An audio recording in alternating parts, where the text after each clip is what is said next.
Hello student, welcome to my channel Bhugraphy academy.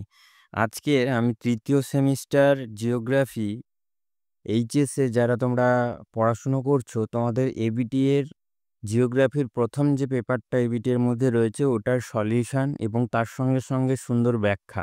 আমি শুধু উত্তর বলে চলে যাব না, প্রত্যেকটার ইন্ডিভিজুয়াল ব্যাখ্যা দেব। যে কারণে এই ভিডিওটা ইম্পর্টেন্স রয়েছে, তোমরা একটু ভিডিওটা মাইনরলি দেখো এবং বন্ধুদের মধ্যে শেয়ার করে দাও।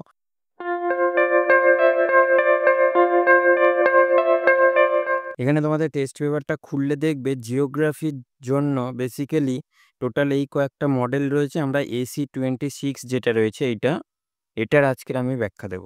AC-26 চলে এসেছি জিওগ্রাফির AC-26 যে মডেল সেটটা রয়েছে, তো সেখানে মোটামুটি 35টা কোশ্চেন্স রয়েছে। তোমরা জানো সবাই, তোমাদের ক্লাস 12-এ সেমিস্টার 3-তে 35 নাম্বারের MCQ বেসড এক্সাম হবে। এবার প্রত্যেকটার কোশ্চেন প্যাটার্নগুলো একটু ভালো করে লক্ষ্য করবে। শুধু খালি ওই রকম নয় যে 4টে অপশান রয়েছে, কিছু কিছু জায়গাতে কস্তম্ভ খস্তম্ভ মেলানো রয়েছে, জায়গাতে ডায়াগ্রাম ইউজ করা হয়েছে, কিছু কিছু জায়গাতে এরকম ফ্লো চার্ট ইউজ করা হয়েছে।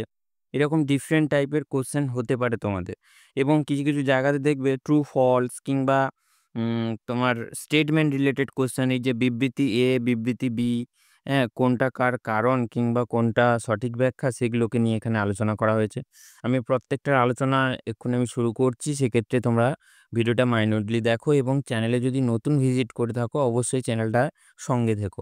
তোমাদের সাপোর্ট আমাদের পরবর্তীকালে বিভিন্ন ধরনের জিওগ্রাফি রিলেটেড ইনফরমেশান নিয়ে আসতে সাহায্য করবে। চলো তাহলে প্রথম কোশ্চেনটা দেখে নেওয়া যাক।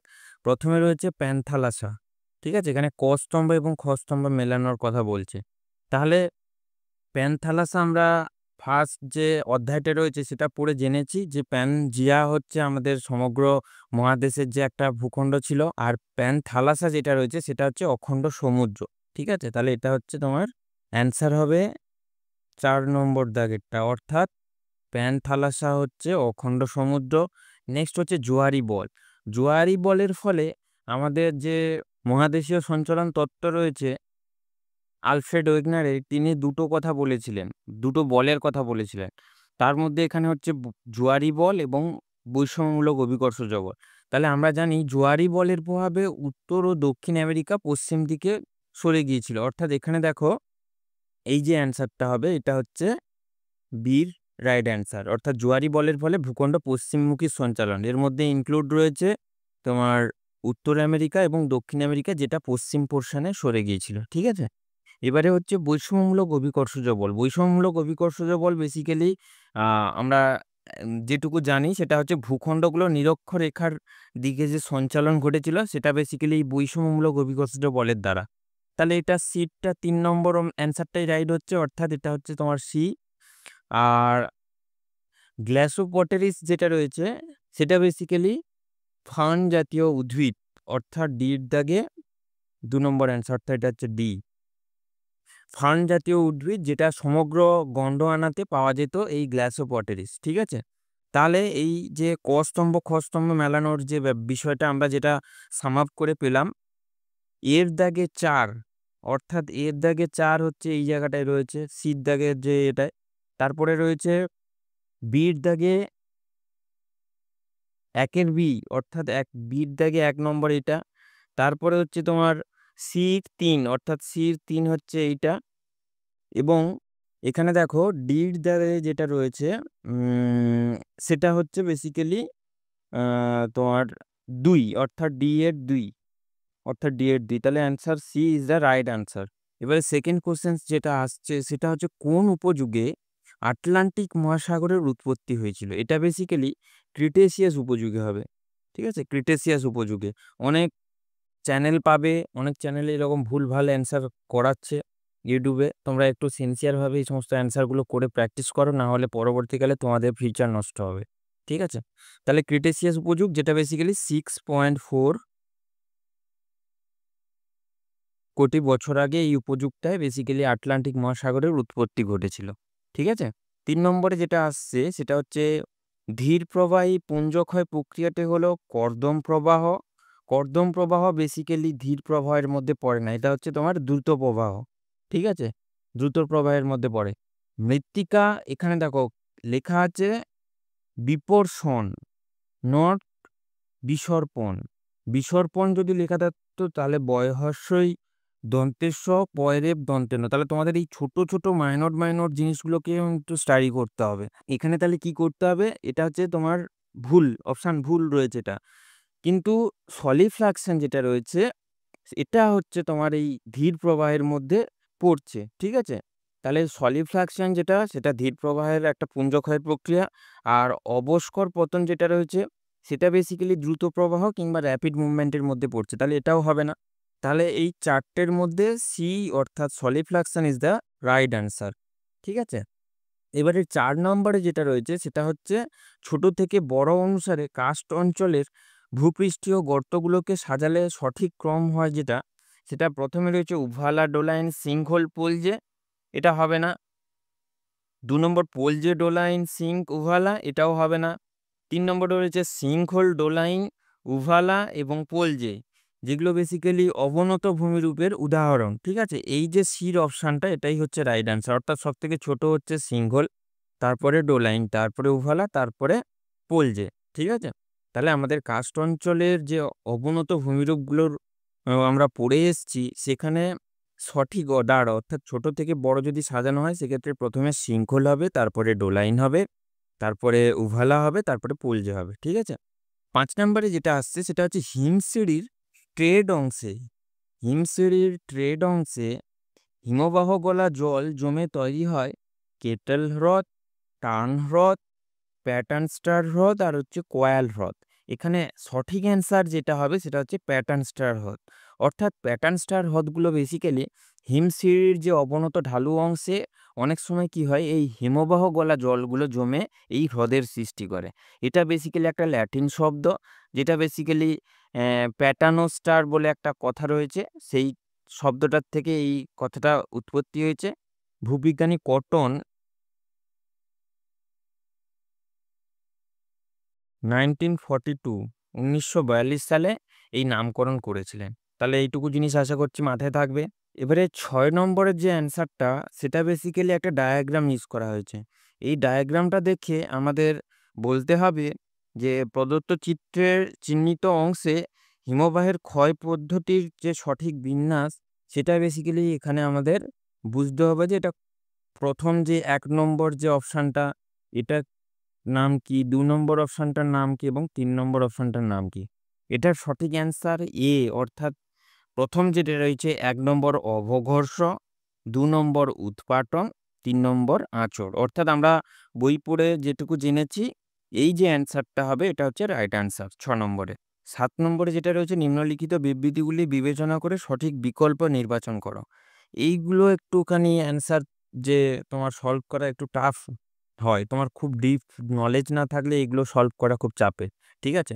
যে কারণে প্রথমে রয়েছে বিবৃতিতে যেটা রয়েছে এতে, সেটা হচ্ছে ক্যারিবিয়ান দ্বীপের সিঙ্কহোলগুলোকে ব্ল্যাক হোল বলে, এটা ঠিক বলছে। ক্যারিবিয়ান দ্বীপের সিঙ্কহোলগুলোকে ব্ল্যাক হোলই বলা হয়। ক্যারিবিয়ান দ্বীপ অর্থাৎ কিউবার উত্তরে অবস্থিত যে ক্যারিবিয়ান দ্বীপপুঞ্জগুলো রয়েছে সেই জায়গাগুলোতে যে সিঙ্কহোল তৈরি হয়েছে সেগুলোকে বেসিক্যালি ব্ল্যাক হোল বলা হয়। এবারে কারণ হিসেবে বলা হচ্ছে এই অঞ্চলে গভীর জলরাশি ও অ্যালগির উপস্থিতি, যেটা বেসিক্যালি উপগ্রহ চিত্রে ধরা পড়ে। এবারে বিবৃতি সমূহের মধ্যে এবারে অ্যান্সারগুলো বলা হচ্ছে যে এর দাগে একটা অপশান দেওয়া হয়েছে বি, সি এবং ডি। আমরা প্রত্যেকটা যদি পড়ে দেখি, এ এবং আর, অর্থাৎ এটা হচ্ছে তোমার এর অপশান, এটা হচ্ছে এ, এই যে এ লেখা রয়েছে তোমরা দেখতে পাচ্ছ, আর এটা হচ্ছে আর লেখা রয়েছে। তাহলে এ এবং আর উভয় ঠিক এবং আর হলো এ এর সঠিক ব্যাখ্যা। অর্থাৎ এখানে যে আর যেটা দেওয়া রয়েছে যে এই অঞ্চলে গভীর জলরাশি ও অ্যালগির উপস্থিতি, যেটা উপগ্রহ চিত্রে ধরা পড়ে, তুমি এটা একটু রিলেট করে দেখো তো এই দুটো কি রিলেটেবল কিছু কনসেপ্ট। প্রথমে বলছে যে ক্যারিবিয়ান দ্বীপে তোমার সিঙ্কহোলগুলোকে ব্ল্যাক হোল বলে, এটা ঠিক আছে। এটাকে ডেসক্রাইব করার জন্য এই যে স্টেটমেন্টটা দেওয়া হয়েছে এটা কি কারেক্ট হতে পারে? মোটেও কারেক্ট নয়। তাহলে অপশান কোনটা হবে? অপশান বি যেটা রয়েছে সেটা হচ্ছে এ এবং আর সঠিক ব্যাখ্যা নয়। এখানে এই জায়গাটা একটু অপশান একটু স্কিপ করে গেছে, সেটা হচ্ছে এ এবং আর উভয়ই ঠিক, কিন্তু আর এর সঠিক ব্যাখ্যা নয়। অর্থাৎ আর হচ্ছে এইটা, আর হচ্ছে এটার সঠিক ব্যাখ্যা নয়। এ এবং আর দুটোই ঠিক বলছে, বাট এটা আরকে ব্যাখ্যা করার জন্য মোটেও সঠিক নয়। ঠিক আছে? এইটুকু জিনিস আশা করছি বোঝাতে পারলাম। এবারে ৮ নম্বরের যে কোয়েশ্চেন্সটা দিয়েছে সেটা হচ্ছে সীমান্ত কুয়াশা বেসিক্যালি ঊর্ধ্বগামী হয়ে সৃষ্টি করে ড্যাশ মেঘ। আমরা যখন মেঘ এবং মেঘের যে কতগুলো ভাগ রয়েছে সেগুলো নিয়ে যখন পড়াশুনো করেছিলাম সেক্ষেত্রে জানি প্রথমে হচ্ছে সিরাজ মেঘ। সিরাজ মেঘ কীরকম দেখতে ছিল? সাদা পালকের মতন দেখতে, যেটা অনেক উঁচুতে অবস্থান করে। ঠিক আছে? তাহলে এটা হবে না। ২ নম্বরে যেটা হচ্ছে সেটা হচ্ছে সিরোকিউমুলাস। সিরোকিউমুলাস যেটা, সেটা বেসিক্যালি আমরা জানি ম্যাকারেল মাছের মতো দেখতে হয় এবং এটাও অনেক উঁচুতে অবস্থান করে। এটাও হবে না। স্ট্র্যাটাস মেঘ যেটা রয়েছে এটাই একমাত্র সীমান্ত কুয়াশা ঊর্ধ্বগামী হয়ে এই স্ট্র্যাটাস মেঘের সৃষ্টি করে। তাহলে option C is the right answer. আর নিম্বাস বলে কিছু মেঘ হয় না, যেটা হচ্ছে কিউমুলো নিম্বাস, সেটা একটা মেঘ হতে পারে। তাহলে এটাও হবে না। তাহলে C is the right answer. হ্যাঁ, এখানে ৯ নম্বরের যে কোশ্চেন্সটা হচ্ছে সেটা হচ্ছে সত্য এবং মিথ্যা নির্বাচন করতে বলছে। প্রথমত হচ্ছে বৃষ্টি ছায়া অঞ্চলে অ্যাডিয়াবেটিক হিটিং ঘটে।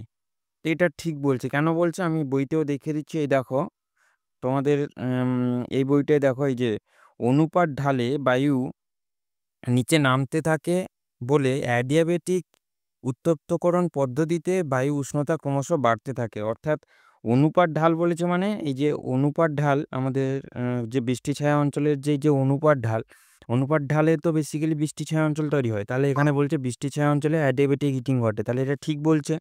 ২ নম্বরে বলছে পর্বতের অনুপাত ঢালে বৃষ্টি ছায়া অঞ্চল গড়ে ওঠে। অবশ্যই ঠিক বলছে, কারণ এটা হচ্ছে তোমার প্রতিপাত ঢাল, এখানে বৃষ্টি হচ্ছে, এবং অনুপাত ঢাল হচ্ছে এইটা, এখানে হচ্ছে বৃষ্টি ছায়া অঞ্চল, এই যে লেখা আছে বৃষ্টি ছায়া অঞ্চল তৈরি হয়।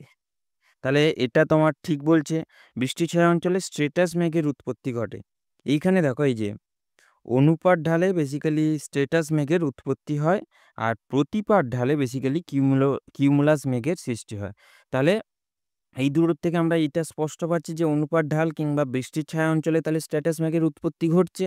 তাহলে এই যে ৩ নম্বর স্টেটমেন্ট এটাও ঠিক বলছে তাহলে। আর ৪ নম্বর যেটা হচ্ছে পশ্চিমঘাট পর্বতের পশ্চিম ঢালে বেসিক্যালি বৃষ্টির ছায়া অঞ্চল গড়ে ওঠে। এটা সম্পূর্ণ ভুল কথা। কারণ আমরা কি জানি যে দক্ষিণ পশ্চিম মৌসুমী বায়ু সবসময় তোমার দক্ষিণ পশ্চিম দিক থেকে এসে তোমার ওই যে পশ্চিমঘাট পর্বতমালাতে এসে আঘাত করে এবং তোমার পশ্চিম ঢালটায় বৃষ্টি ঘটায়। তাহলে এটার থেকে আমরা এটা বুঝতে পারছি যে তাহলে এটা সম্পূর্ণ ভুল বলছে। তাহলে এই যে অপশানটা এটার মধ্যে ১ এর দাগেরটা ট্রু রয়েছে, ২ এর দাগেরটা ট্রু রয়েছে, ৩ এরটা ট্রু রয়েছে এবং ৪ এরটা ফলস রয়েছে। তাহলে এইটা হচ্ছে তোমার রাইট অপশান হবে। ১ নম্বরেরটা রাইট অপশান হবে, এটাও হবে না, এটাও হবে না, এটাও হবে না। তাহলে ১ এরটা হচ্ছে রাইট অপশান। এবারে নেক্সট বলছে যে সমুদ্র জলের উচ্চতা পরিমাপের ক্ষেত্রে যে যন্ত্রটি ব্যবহার করা হয় না। এটা আমার যতদূর মনে হচ্ছে অপশানটা এটা এইরকম দিতে হতো যে উষ্ণতা পরিমাপের ক্ষেত্রে যে যন্ত্রটি ব্যবহার করা হয় না। কেননা তোমরা দেখবে তোমাদের যে বায়ুমণ্ডল চ্যাপ্টারটা রয়েছে, তো সেই বায়ুমণ্ডল চ্যাপ্টারে বেসিক্যালি সমুদ্র জলের উষ্ণতা পরিমাপের ক্ষেত্রে কিছু ইনস্ট্রুমেন্ট দিয়েছে। তার মধ্যে থার্মোমিটারও দিয়েছে। তারপরে এই যে এটা AMSRE, অর্থাৎ এখানে অ্যাডভান্স মাইক্রোওয়েভ স্ক্যানিং রেডিওমিটার, এটাও উষ্ণতা পরিমাপের ক্ষেত্রে কাজে লাগে। আর একটা হচ্ছে CTP, অর্থাৎ এই যে কন্ডাক্টিভিটি টেম্পারেচার ডেপথ, CTP দেওয়া রয়েছে, এটা মনে হচ্ছে CTD হতো। ঠিক আছে? তাহলে এটার সাহায্যেও আমরা উষ্ণতা পরিমাপ করি। আর রিসিভিং থার্মোমিটার যেটা, সেটার সাহায্যেও আমরা উষ্ণতা পরিমাপ করি। একমাত্র হাইড্রোমিটার যেটা রয়েছে, এই হাইড্রোমিটার যন্ত্রটার সাহায্যে বেসিক্যালি সমুদ্র জলের ঘনত্ব নির্ণয় করা হয়। তাহলে অপশান ডি সম্ভবত রাইট আনসার হবে, এবং এটা উচ্চতার পরিবর্তে উষ্ণতা হতো। ঠিক আছে? তাহলে সমুদ্র জলে উষ্ণতা পরিমাপের ক্ষেত্রে যে যন্ত্রটি ব্যবহার করা হয় না, এই ৩টে মোটামুটি ব্যবহার করা হয়, এটা করা হয় না। তাহলে অপশান ডি হচ্ছে রাইট আনসার। এবারে নেক্সট হচ্ছে ১১ নম্বরের যে কোশ্চেন্সটা আসছে সেটা হচ্ছে তোমার ম্যাচ দ্য ফলোয়িং, ক স্তম্ভ এবং খ স্তম্ভ মেলানো। সেক্ষেত্রে প্রথমে আসছে তোমার এর দাগে চুনাময় প্রাণীজ অবশেষ। চুনাময় প্রাণীজ অবশেষকে কি বলা হয়? আমরা পড়েছি কি বায়ুমণ্ডল চ্যাপ্টারে যে চ্যাপ্টারগুলো রয়েছে তার মধ্যে চুনাময় প্রাণীজ অবশেষকে বেসিক্যালি টেরাপড বলে। তাহলে এর দাগে যেটা হচ্ছে সেটা হচ্ছে টেরাপড, এখানে আমরা লিখে দিতে পারি। এবারে চুনাময় উদ্ভিজ্জ অবশেষ, চুনাময় উদ্ভিজ্জ অবশেষকে বেসিক্যালি সামুদ্রিক শৈবাল বলা হয়। ঠিক আছে, আমরা যারা পড়েছি সবাই জানি। এবারে সির দাগে যেটা রয়েছে সিলিকাময় প্রাণীজ অবশেষ, সিলিকাময় প্রাণীজ অবশেষকে বেসিক্যালি রেডিও ল্যারিয়ান বলা হয়। তাহলে এটা হচ্ছে তোমার সি। আর সিলিকাময় উদ্ভিজ্জ অবশেষ যেটা রয়েছে সেটা হচ্ছে ডায়াটাম। ঠিক আছে, তাহলে এটা হচ্ছে তোমার ডি। এবারে আমাদের অপশান চুজ করার পালা, মানে কোনটা হবে বেসিক্যালি, কোন অপশানটা হবে। এবারে তোমরা হয়তো এরকম করে তোমরা রাইট আনসারগুলো এখানে করলে, বাট অপশান চুজ করার সময় কিছু কিছু মাইনর মিস্টেকের জন্য তোমরা হয়তো ভুল অপশান চুজ করে ফেলেছো। যে কারণে এই জিনিসগুলো মাথায় রাখবে, একটু ভালো করে সব জিনিসটা মাথা ঠান্ডা করে তোমাদের অ্যান্সারগুলো করতে হয়। তাহলে প্রথমত হচ্ছে এর 2, অর্থাৎ এর 2 এখানেও রয়েছে, আর কোথাও নেই। তারপরে রয়েছে তোমার বি এর 1, অর্থাৎ বি এর 1, এই যে বি আর এই যে 1, তাহলে বি এর 1 মানে এটাও হচ্ছে। তারপরে রয়েছে সি, সি এর 3, সি এর 4, অর্থাৎ এই যে সি এর 4 রয়েছে আর ডি এর 3 রয়েছে। তাহলে option A is the correct. এবারে নেক্সট 12 নম্বর কোশ্চেনে চলে যাই। চ্যালেঞ্জার উচ্চভূমি অবস্থিত ড্যাশ মহাসাগরে, অর্থাৎ চ্যালেঞ্জার উচ্চভূমি কোথায় আমরা পড়েছি, সেটা বেসিক্যালি তোমার আটলান্টিক মহাসাগর, অর্থাৎ option B is the correct answer. এবারে আটলান্টিক মহাসাগরের দক্ষিণ অংশে বেসিক্যালি এই চ্যালেঞ্জার উচ্চভূমি অবস্থিত, আর উত্তর অংশে, আমি এখানে লিখে দিই, উত্তর অংশে বেসিক্যালি ডলফিন উচ্চভূমি অবস্থিত। এই জিনিসগুলো মাথায় রাখবে। ডলফিন উচ্চভূমি উত্তর অংশে, এটা শুধু এখানে শুধু বলে দিয়েছে যে আটলান্টিক বলে লিখে দিয়েছে। যদি এখানে উত্তর আটলান্টিক দক্ষিণ আটলান্টিক বলে অপশান থাকতো, সেক্ষেত্রে তোমাদের আবার চুজ করার সমস্যা হতো। তাহলে এইটুকু জিনিস ক্লিয়ার থাকা উচিত যে দক্ষিণ আটলান্টিক মহাসাগরে বেসিক্যালি চ্যালেঞ্জার উচ্চভূমি অবস্থিত, এবং উত্তর আটলান্টিক মহাসাগরে বেসিক্যালি ডলফিন উচ্চভূমি অবস্থিত। ঠিক আছে, 13 নম্বরের যে কোশ্চেন্সটা আসছে সেটা হচ্ছে ভারতের প্রথম ইকোসিটি কোনটি। এখানে টোটাল 4টে অপশানস রয়েছে। এবারে এখানে আমার এই কোশ্চেন্সটার অ্যান্সারে একটু কনফিউশন রয়েছে। আমার যতদূর সম্ভব এই চণ্ডীগড় পাঞ্জাব এটা হতে পারে। এবারে তোমরা যারা সঠিকটা জানো সেটা অবশ্যই আমাকে কমেন্টে জানাবে। এবারে 14 নম্বরের যে অপশানটা রয়েছে, প্রদত্ত খাদ্যজাল চিত্রটিতে খাদ্য শৃঙ্খল রয়েছে। এখানে দেখো 14 নম্বরে প্রথমে হচ্ছে উদ্ভিদ, উদ্ভিদ হচ্ছে উৎপাদক। এবারে উৎপাদক থেকে খরগোশ যাচ্ছে, বাজ পাখি যাচ্ছে, তাহলে এটা হচ্ছে একটা খাদ্যজাল হলো। 2 নম্বর উদ্ভিদ ইঁদুর বাজ পাখি, দুটো খাদ্যজাল হলো। উদ্ভিদ গঙ্গা ফড়িং বাজ পাখি, 3টে খাদ্যজাল হলো।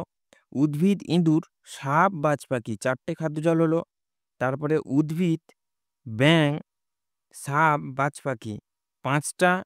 উদ্ভিদ গঙ্গা ফড়িং গিরগিটি বাজ পাখি, 6টা। তাহলে এখানে যে কটা অপশানস রয়েছে তার মধ্যে 6 যেটা রয়েছে এটা হচ্ছে কারেক্ট। অর্থাৎ উৎপাদক থেকে যে খাদকের দিকে যে আমাদের খাদ্যজালগুলো রয়েছে সেটা আমরা এখানে স্টাডি করে দেখতে পাচ্ছি টোটাল 6টা এখানে খাদ্যজালের চিত্র রয়েছে। ঠিক আছে, এবারে আমরা নেক্সট 15 দাগের যে অপশানসটা রয়েছে সেটা এখানে একটা তোমার অনুচ্ছেদ দেওয়া রয়েছে, এটা পড়ে এবারে তোমার 15 দাগে কোশ্চেন্সটার অ্যান্সার বলতে হবে। অর্থাৎ এখানে বলা হচ্ছে পাশাপাশি অবস্থিত দুটি বাস্তুতন্ত্রের মধ্যবর্তী অঞ্চল কোনো নির্দিষ্ট সীমারেখা দ্বারা পৃথক নয়, তাই দুটি বাস্তুতন্ত্রের মাঝে একটি পরিবর্তনশীল অঞ্চল বিরাজ করে। অর্থাৎ কোনো একটা বাস্তুতন্ত্র এবং তার পাশে আবার একটা অন্য ধরনের বাস্তুতন্ত্র রয়েছে। এবারে দুটোর যে সীমারেখা সেটা কোনোদিন পৃথক করা যায় না। অর্থাৎ এই যে মার্জিন এরিয়াতে বেসিক্যালি এর কিছু বৈশিষ্ট্য দেখা যায় এবং এটারও কিছু বৈশিষ্ট্য দেখা যায়। এবার এই যে অংশটা সেটাকেই বেসিক্যালি বলা হচ্ছে পরিবর্তনশীল অঞ্চল। অর্থাৎ আমি এখানে যদি ছবি দেখাই, এই একটা তোমার বাস্তুতন্ত্র, এই একটা বাস্তুতন্ত্র, এই যে মাঝখানের এই অংশটাকেই বেসিক্যালি বলা হচ্ছে যে পরিবর্তনশীল অঞ্চল। এই পরিবর্তনশীল অঞ্চল যেটা বিরাজ করে এই অংশটাকে বেসিক্যালি বাস্তুতন্ত্র যেমন ধীরে ধীরে শেষ হয়, তেমনি অপর বাস্তুতন্ত্র আবার ধীরে ধীরে শুরু হচ্ছে। অর্থাৎ এটা আস্তে আস্তে করে এখানে শেষ হয়ে যাচ্ছে, আবার পরের বাস্তুতন্ত্রটা আস্তে আস্তে করে এখান থেকে আবার শুরু হচ্ছে। তো এইখানে মিক্স প্রজাতি দেখা যায়।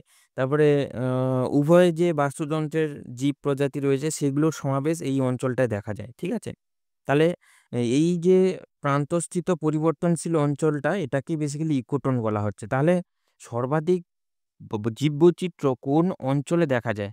অর্থাৎ অঞ্চল এ যদি নাম দিই আর এটা অঞ্চল বি যদি নাম দিই, আর মাঝখানেরটাকে যদি আমি ইকোটোন বলি, তাহলে এখানে যে অপশানসটা রয়েছে, অপশানের মধ্যে ইকোটোন অঞ্চলটাই কারেক্ট হবে। কারণ ইকোটোন অঞ্চলেই দুটো এ এবং বি বাস্তুতন্ত্রের সমাবেশ সবথেকে বেশি, বা এ এবং বির জীব প্রজাতির সমাবেশ এইটুকু যে অঞ্চলটা, যেটাকে আমরা ইকোটোন বলছি, এই জায়গাটা সবথেকে বেশি। তাহলে ১৫র দাগে ইকোটোন হচ্ছে কারেক্ট আনসার। এবারে ১৬র দাগে যেটা রয়েছে সেটা হচ্ছে সবথেকে কম লিঙ্গানুপাত জনসংখ্যার দেশ কোনটা? শ্রীলঙ্কা হবে না, কাতার ঠিক হবে, নেপালও হবে না, ভুটানও হবে না। তাহলে কাতার ইজ দ্য রাইট আনসার, যেখানে বেসিক্যালি ১০০ জন পুরুষে নারীর সংখ্যা প্রায় ২৫০ থেকে ৩০০ জন। অর্থাৎ কাতারে প্রচুর জন মানুষ যারা কাজ করতে যায়, যে কারণে পুরুষের সংখ্যা সেখানে বেশি, যে কারণে লিঙ্গানুপাত সবচেয়ে কম হচ্ছে, সেটা হচ্ছে কাতার হবে। ঠিক আছে? এবারে নেক্সট যে কোয়েশ্চেন্সটা আসছে সেটা হচ্ছে ১৭ নম্বর। নিচের কোনটি প্রজননের পুল ফ্যাক্টর হিসেবে চিহ্নিত হয় না? এখানে দুটো ফ্যাক্টর হয়, যে একটা হচ্ছে পুশ আর একটা হচ্ছে পুল। পুশ মানে কি? কাউকে তুমি পুশ করছো, অর্থাৎ তাকে একটা ধাক্কা দিচ্ছ বা তাকে ঠেলে দিচ্ছ। আর পুল মানে কি? তাকে অ্যাট্রাক্ট করছো কিংবা টানছো। কোনো একটা জায়গাতে অ্যাট্রাক্ট করবে কখন? যখন সেই জায়গায় হচ্ছে তোমার ভেতরের যে সমস্ত ধরো হসপিটালের infrastructure, medical facilities, education facilities, তারপরে তোমার আদার্স আইটি সেক্টর ইত্যাদি ইত্যাদি যখন ডেভেলপড হবে, তখন সেই জায়গাটা হচ্ছে অ্যাট্রাক্ট করবে বাইরের মানুষজনকে এই জায়গাটায় আসার জন্য। তাহলে সেক্ষেত্রে এখানে বলা হচ্ছে নিচের কোনটি পরিব্রাজনের ক্ষেত্রে পুল ফ্যাক্টর হিসেবে চিহ্নিত হয় না? এখানে হচ্ছে উচ্চ আয়। কোনো একটা জায়গা বা কোনো একটা রিজিয়নে যদি উচ্চ আয় থাকে, সে জায়গায় মানুষ যাবে, এটা স্বাভাবিক। তাহলে এটা তোমার পুল ফ্যাক্টর হিসেবে চিহ্নিত। তাহলে এখানে হচ্ছে না বলেছে, হয় না বলেছে, তাহলে এটাও হবে না। শিক্ষার সুযোগ যেখানে থাকবে সেখানে মানুষজন যাবে, তাহলে এটাও হবে না। মহামারী যেখানে থাকবে সেখানে কি মানুষজন যাবে? এটা আমাকে বলো তো। এটা তাহলে রাইট। আর ৪ নম্বর যেটা হচ্ছে ধর্মীয় ক্ষেত্র। অনেক ধর্মীয় ক্ষেত্রে মানুষ অ্যাট্রাক্ট করে আসে। ১৮ নম্বর যে কোশ্চেন্সটা আসছে সেটা হচ্ছে জনবিস্ফোরণের ইঙ্গিত বহন করে। বেসিক্যালি এখানে তোমার অপশান দিয়েছে ঘণ্টা আকৃতির পিরামিড, তারপরে আদর্শ শঙ্কু আকৃতির পিরামিড, তারপরে হচ্ছে নাসপাতি আকৃতির পিরামিড, আর একটা হচ্ছে অবতল ধনুক আকৃতি পিরামিড। আমরা যখন জনবিস্ফোরণের ইঙ্গিত বহন করছি, অর্থাৎ আমাদের যে পিরামিড স্ট্রাকচারগুলো রয়েছে তার মধ্যে আমরা যদি স্টাডি করি, অ্যান্সার ডি হচ্ছে কারেক্ট হবে। অর্থাৎ জনবিস্ফোরণের ইঙ্গিত বহন করে বেসিক্যালি অবতল ধনুকাকৃতি পিরামিডটা। ঠিক আছে? এবারে ১৯-এর যে কোশ্চেন্সটা আসছে সেটা হচ্ছে, দেখো, নিম্নলিখিত বিবৃতিগুলির বিবেচনা করে সঠিক বিকল্পটি নির্বাচন করো। বিবৃতি এ হচ্ছে দক্ষিণ পূর্ব এশিয়া খুবই জনবহুল, এটা বলা হচ্ছে। হুম আর বিবৃতি যেটা রিজন কিংবা কারণ হিসেবে বলা হচ্ছে, সাইবেরিয়ান সমভূমি এশিয়া মহাদেশে অবস্থিত, যা পৃথিবীর বৃহত্তম সমভূমি হিসেবে পরিচিত। তাহলে এখানে বেসিক্যালি অপশান এ এবং অপশান বি দুটোই সঠিক। ঠিক আছে? কিন্তু আর যেটা রয়েছে বা এখানে যে কারণ যেটা দিয়েছে সেটা এর সঠিক ব্যাখ্যা নয়। তাহলে এখানে option C is the correct. এটাও হবে না, এটাও হবে না, এটাও হবে না। ২০ নম্বরে যে কোশ্চেন্সটা আসছে, জিওগ্রাফি ও পপুলেশন গ্রন্থটা রচনা করেন কে? ইনি হলেন বেসিক্যালি ফরাসি মহিলা ভূগোলবিদ বিজু গার্নিয়ার। ফরাসি মহিলা ভূগোলবিদ যিনি বিজু গার্নিয়ার, তিনি হচ্ছেন জিওগ্রাফি ও পপুলেশন গ্রন্থের স্রষ্টা। এবারে ২১-এর দাগে যে কোশ্চেন্সটা রয়েছে সেটাও ম্যাচ দ্য ফলোইং দিয়েছে। অর্থাৎ এটা বেসিক্যালি আমাদের সেটেলমেন্ট জিওগ্রাফির একটা পার্ট, বসতি ভূগোল থেকে এই কোশ্চেন্সগুলো এসছে। সেটা হচ্ছে প্রথমে হচ্ছে ইওপলিস। ইওপলিস বেসিক্যালি আমাদের শহর বিকাশের আদি পর্ব যেটা, সেটা বেসিক্যালি ইওপলিসের মধ্যে আসে। তাহলে অপশান এ যেটা রয়েছে সেটা হচ্ছে ২ নম্বরে আসছে। এবারে মেট্রোপলিস। মেট্রোপলিস হচ্ছে নগরের বৃহত্তম যে ক্ষেত্র কিংবা রূপ, সেটাকেই বেসিক্যালি বলা হয় তোমার মেট্রোপলিস। তাহলে এটা হচ্ছে বি। মেট্রোপলিসের এক্সাম্পল কে জানো? কমেন্টে আমাকে জানাও। বেসিক্যালি আমরা যে কলকাতা রয়েছে, আমাদের মুম্বাই রয়েছে, এগুলো সব কিন্তু, তারপরে চেন্নাই, এগুলো সব মেট্রোপলিসের এক্সাম্পল। সি হচ্ছে টিরানোপলিস। টিরানোপলিস যেটা রয়েছে বা টাইরানোপলিস যেটা রয়েছে, সেটা বেসিক্যালি আমাদের সমগ্র দেশের পৌর বসতিটা যেটা রয়েছে, সেটাকেই বেসিক্যালি বলা হয় টাইরানোপলিস বা টিরানোপলিস। এটা এক্সাম্পল কে জানো বলো আমাকে কমেন্টে। 4 নম্বরে যেটা রয়েছে নেক্রোপলিস। নেক্রোপলিস অর্থাৎ মৃত শহর যেটা বলে, বা মৃতপ্রায় বা ক্ষয়িষ্ণু শহর, সেটা বেসিক্যালি নেক্রোপলিসের আন্ডারে পড়ে। তাহলে এটা হচ্ছে অপশান ডি। তাহলে সি হচ্ছে তোমার 1, এ হচ্ছে 2। তাহলে C1 আর A2 কোথায় আছে? C1, A2 আর D3 আর B4। D3, B4। তাহলে option C is the correct answer. ঠিক আছে, তাহলে এখানে বলো যে টাইরানোপলিসের এক্সাম্পল কি হবে এবং নেক্রোপলিসের এক্সাম্পল কি হবে। তোমরা কি পড়েছো সেটা আমাকে কমেন্টে জানাবে, এটা তোমাদের জন্য থাকলো। 22-এর দাগে যেটা রয়েছে ভারতের একটি প্রতিরক্ষা শহর হলো, এখানে দেখো এক্সাম্পল দিয়েছে বিশাখাপত্তনম, হায়দ্রাবাদ, হরিদ্বার, পাঁচমারি। এখানে রাইট অ্যান্সার যেটা হবে সেটা হচ্ছে বিশাখাপত্তনম। ঠিক আছে, আমাদের প্রতিরক্ষা শহরের এক্সাম্পল। এবারে 23-এর দাগে যেটা দিয়েছে সত্য এবং মিথ্যা নির্বাচন করো। নিত্যবহ নদীর দুই তীর বরাবর গড়ে ওঠে রৈখিক বসতি, এটা ঠিক হবে, এটা সঠিক। ঠিক আছে, রৈখিক বসতি নিত্যবহ নদীর দুই তীরেও হতে পারে, রাস্তার দুপাশে হতে পারে। তারপরে হচ্ছে আফ্রিকার জুলু উপজাতিদের বৃত্তাকার বসতিকে বলা হয় ক্রাল। ঠিক আছে, এটাও ঠিক হবে। 3 নম্বরে বলা হচ্ছে অরণ্যকেন্দ্রিক ক্রিয়াকর্মভিত্তিক গ্রামকে বেসিক্যালি বলা হচ্ছে সবুজ গ্রাম, এটাও তাহলে ঠিক কথাই বলা হচ্ছে। এবং 4 নম্বরে যেটা বলা হচ্ছে জলবিন্দু বসতি বন্যপ্রবণ অঞ্চলে গড়ে ওঠে, এটাও ঠিক হচ্ছে। অর্থাৎ চারটেই সঠিক বা সত্য। তাহলে অপশান সি যেটা রয়েছে সেটা একটু লক্ষ্য করো, 1 নম্বরটাও ট্রু, 2 ট্রু, 3 নম্বরটাও ট্রু এবং 4 নম্বরটাও ট্রু। তাহলে সির দাগের কোশ্চেনটা এখানে কারেক্ট হবে, আরগুলো এখানে হবে না। ঠিক আছে, তাহলে এটা গেল 23-এর কোশ্চেন। এবারে একটা বিবৃতি দিয়েছে বা অনুচ্ছেদ দিয়েছে, সেটা একটু ভালো করে পড়ে তোমাদের এইখানে 24 এবং 25-এর কোশ্চেনটা করতে হবে। ঠিক আছে, এখানে কি বলছে তাহলে একটু পড়ে নেওয়া যাক। সেটা হচ্ছে ক্ষুদ্র ও বিচ্ছিন্নভাবে গড়ে ওঠা গ্রামীণ বসতিকে হ্যামলেট বলা হচ্ছে। ঠিক আছে, আর এই গ্রামীণ বসতি স্যাটেলাইট ভিলেজ নামে পরিচিত।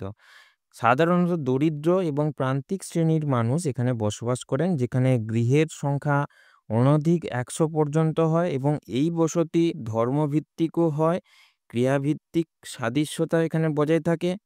পূর্বতন উত্তর কলকাতার যে আহিরি টোলা রয়েছে, তারপরে অন্ধ্রপ্রদেশের আরাকু ভ্যালি রয়েছে, পাপুটোলাসা রয়েছে, পূর্ব উত্তরপ্রদেশ এবং মধ্যপ্রদেশে এই বসতি রয়েছে। এদের নামের সঙ্গে টোলা টুলি যুক্ত থাকে। তাহলে প্রথমে 24-এর যে কোশ্চেন্সটা বলছে সেটা হচ্ছে হ্যামলেট বসতিগুলি সম্পর্কে যে বিবৃতিটি সঠিক নয়, ধর্মভিত্তিক বসতি, এটা অবশ্যই ঠিক হবে। ঠিক আছে, 2 নম্বর যেটা রয়েছে পরস্পরের সঙ্গে বন্ধন দৃঢ়, এটাও ঠিক হবে। 3 নম্বরে যেটা বলা হচ্ছে দ্বিতীয় স্তরের ক্রিয়াকলাপের সঙ্গে যুক্ত, এটা হবে না। কারণ দ্বিতীয় স্তরের ক্রিয়াকলাপের সঙ্গে এই যে টোলা টুলি বলো কিংবা আমাদের যে হ্যামলেট বলো, তারা যুক্ত থাকে না। প্রথম স্তরের অর্থনৈতিক ক্রিয়াকলাপের সঙ্গে তারা যুক্ত থাকে। যোগাযোগ ব্যবস্থা এখানে উন্নত রয়েছে, এটাও ঠিক হবে। তাহলে এখানে যে দ্বিতীয় অপশান সি, সেটা বেসিক্যালি কারেক্ট হবে, মানে সঠিক নয় জিজ্ঞেস করেছে, তাহলে অপশান সিটা কারেক্ট হবে এবং আরগুলো যেগুলো সেগুলো রং হবে বা ভুল হবে। এবারে 25-এর দাগে হচ্ছে একটি হ্যামলেট বসতির উদাহরণ মুম্বাইয়ের ধারাভি, পূর্বতন কুমোরটুলি, তারপরে রয়েছে উড়িষ্যার বোলানি আর ঝাড়খণ্ডের মেঘাতুবুরু। তাহলে এখানে যে কটা অপশানস রয়েছে তার মধ্যে কুমোরটুলি, অর্থাৎ এখানে দেখো এদের নামের সঙ্গে টোলা টুলি যুক্ত থাকে, তাহলে কুমোরটুলি বা পূর্বতন কুমোরটুলি যেটা রয়েছে এটা হচ্ছে হ্যামলেট বসতির একটা এক্সাম্পল বলা যেতে পারে। তাহলে option B is the correct 25-এর দাগে। এবারে নেক্সট 26-এর দাগে যেটা রয়েছে, বর্তমানে ভারতের সর্বনিম্ন জনসংখ্যার বৃদ্ধি ঘটেছে কোন জায়গাতে? নাগাল্যান্ড যেটা রয়েছে এইখানে হচ্ছে সর্বনিম্ন, অর্থাৎ এটা হচ্ছে -0.6% বৃদ্ধি ঘটেছে 2001 থেকে 2012 সালের মধ্যে। মেঘালয়ে সেটা মোটামুটি 27.90, আর মিজোরাম যেটা রয়েছে 23.50, আর মণিপুর হচ্ছে 24.50%, যেটা পপুলেশন ইনক্রিজ করেছে, কিন্তু নাগাল্যান্ডে মাইনাসে। তাহলে অপশান সি হচ্ছে এখানে কারেক্ট। 27-এর দাগে যেটা রয়েছে সেটা বেসিক্যালি তোমার ক স্তম্ভ এবং খ স্তম্ভ মেলাতে বলছে, ঠিক আছে। এখানে প্রথম হচ্ছে রিভার লিফ প্রজেক্ট, অটল ভূজল যোজনা, KL রাও প্রজেক্ট, ঠিক আছে। আর একটা যেটা রয়েছে সেটা হচ্ছে MN দপ্তর। এবারে এগুলোর সঙ্গে ক স্তম্ভ খ স্তম্ভ মেলাতে হবে, অর্থাৎ এখানে রিভার লিফ প্রজেক্ট যেটা রয়েছে সেটা হচ্ছে তোমার জওহরলাল নেহেরু প্রজেক্টের সঙ্গে ইন্টারলিঙ্ক রয়েছে। এবারে অটল ভূজল যোজনা যেটা রয়েছে সেটা বেসিক্যালি অপশান বি যেটা সেটা হচ্ছে 2 নম্বর, অর্থাৎ ভৌমজল ব্যবস্থাপনার সঙ্গে ইন্টারলিঙ্ক রয়েছে। KL রাও প্রজেক্ট যেটা রয়েছে এটা বেসিক্যালি গঙ্গা এবং কাবেরী নদীকে লিঙ্ক করেছে। আর MN দপ্তর যেটা সেটা বেসিক্যালি হিমালয়ান গারল্যান্ড কানাল হিসেবে পরিচিত। তাহলে অপশান ডি যেটা হয়েছে সেটা হচ্ছে এখানে কারেক্ট অ্যান্সার হচ্ছে। আর 28-এর দাগে যে কোশ্চেন্সটা আসছে সেটা হচ্ছে তামিলনাড়ুর নেভেলোতে ড্যাশ কয়লার জন্য বেসিক্যালি এটা বিখ্যাত। এটা বেসিক্যালি লিগনাইট কয়লার জন্য বিখ্যাত, যেটা হচ্ছে আমাদের ভারতের বৃহত্তম লিগনাইট খনি এই তামিলনাড়ুর নেভেলোতে অবস্থিত, ঠিক আছে। এবারে 28-এর পরে 29-এর যে কোশ্চেন্সটা এখানে আসছে সেটা হচ্ছে ভারতের শস্য সমন্বয় অঞ্চলের সংখ্যা। এখানে 12, 10, 15, 13, অপশান সি অর্থাৎ 15টা হবে, ঠিক আছে। অর্থাৎ 15টা যেটা সেটা হচ্ছে 1989 সালে বেসিক্যালি প্ল্যানিং কমিশন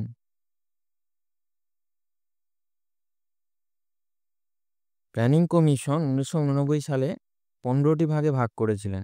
এছাড়াও ICAR বলে তোমরা হয়তো নাম শুনবে, যেটা বেসিক্যালি তারা 6টা ক্লাসিফিকেশন করেছিল শস্য সমন্বয় অঞ্চলকে, ঠিক আছে। যদি এও আসে অপশান এরকম আসে ভারতের শস্য সমন্বয় অঞ্চল ICAR কটা ভাগে ভাগ করেছিলেন, সেক্ষেত্রে এটা হচ্ছে 6টি ভাগে ভাগ করেছিলেন। এই অপশানটাও তোমরা একটু ভালো করে মাথায় রেখে দাও।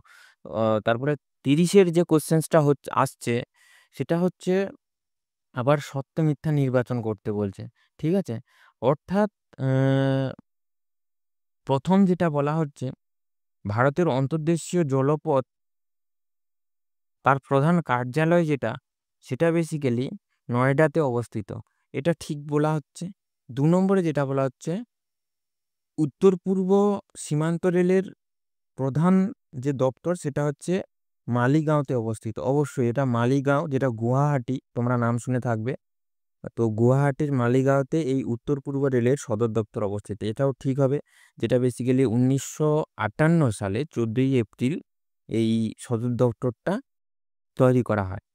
3 নম্বরে বলা হচ্ছে ভারতের ডাক ব্যবস্থার লোগোতে নীল সাদা রং থাকে, এটা কোনোদিন সঠিক নয়। আমাদের ডাক ব্যবস্থার লোগোতে ইয়েলো কালার কিংবা হলুদ কালার এবং রেড কালার থাকে। তোমরা লোগোটা একটু নেটে সার্চ করে দেখে নেবে, সেগুলো তাহলে বুঝতে পারবে। বা আমি এখানে স্ক্রিনে দেখিয়ে দিচ্ছি। মুম্বাই থেকে এলিফ্যান্টা রজ্জুপথ যুক্ত, এটা কোনোদিন সম্ভব নয়। রজ্জুপথ হিসেবে আমরা কি জেনেছি?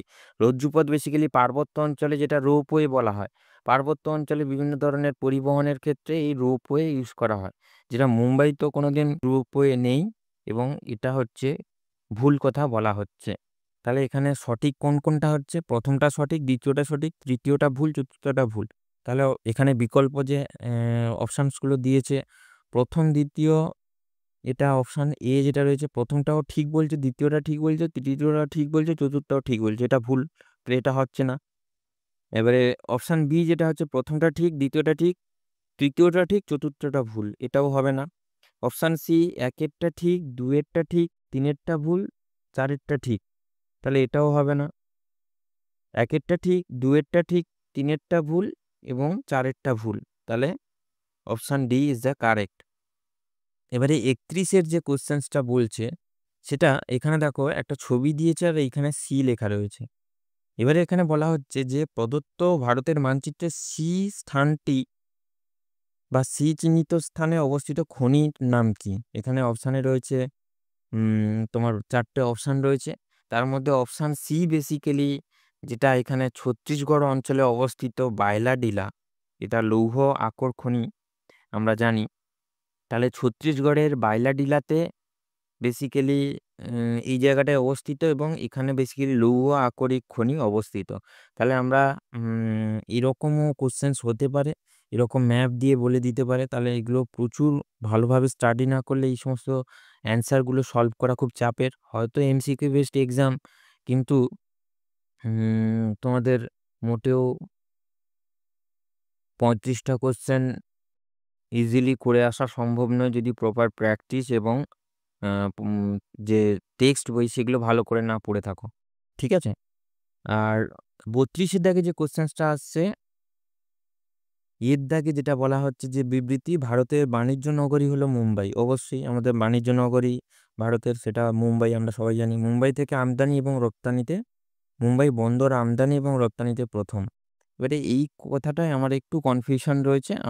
আমি তোমাদের এটা বলতে পারি ভারতের বাণিজ্য নগর মুম্বাই, এটা ঠিক বলা হচ্ছে। আমদানি রপ্তানিতে প্রথম কিনা এটা তোমরা কি জানো সেটা আমাকে একটু কমেন্টে জানো। এবং এই অপশানটা যতদূর আমার মনে হচ্ছে এ এবং এ ঠিক, কিন্তু আর ভুল। সম্ভবত আমদানি রপ্তানিতে আমাদের যে গুজরাটের যেটা বন্দরটা রয়েছে সেটা সম্ভবত হতে পারে। তাহলে এ ঠিক এবং আর ভুল। অপশান সি আমার এখানে রাইট বলে মনে হচ্ছে। তোমাদের কি মনে হয় সেটা আমাকে কমেন্টে জানাও। 33-এ যেটা কোশ্চেন্সটা আসছে, ভারতের অর্থনৈতিক উদারনীতিকরণ গৃহীত হয় কবে? এটা বেসিক্যালি 1991 সালে, যার উদ্দেশ্য ছিল আমাদের অর্থনীতিতে স্থিতিশীলতা আনা, ঠিক আছে? যেটা 1991 সালে বেসিক্যালি ভারতের অর্থনৈতিক উদারনীতিকরণ গৃহীত হয়েছিল। এবারে এখানে কিছু স্টেটমেন্ট কিংবা বলা হচ্ছে, সেখানে কি বলা হচ্ছে দেখো, ভারত সরকারের একটি বিশেষ উদ্যোগ হলো মেক ইন ইন্ডিয়া। 2014 সালের 25শে সেপ্টেম্বর এই প্রকল্প চালু হয়। বিদেশি এমএনসিগুলি এই প্রকল্প দ্বারা ভারতের পণ্য উৎপাদনে আগ্রহী কিংবা উৎসাহী হয়েছে এবং ভারতের মন্ত্রিপরিষদ প্রতিরক্ষা ক্ষেত্রে 49% উন্নয়নে আর 100% বিদেশি বিনিয়োগের ক্ষেত্রে ছাড় প্রদান করেছেন। এবারে 34 এবং 35-এর কোশ্চেনটা এই মানে এই অনুচ্ছেদটা থেকে আমাদের করতে হবে। এবারে মেক ইন ইন্ডিয়া কোন ধরনের সংস্থার উপর নির্ভরতা বেড়েছে? এখানে 4টে অপশানস রয়েছে। বেসিক্যালি অ্যান্সার যেটা হবে সেটা হচ্ছে বহুজাতিক সংস্থা।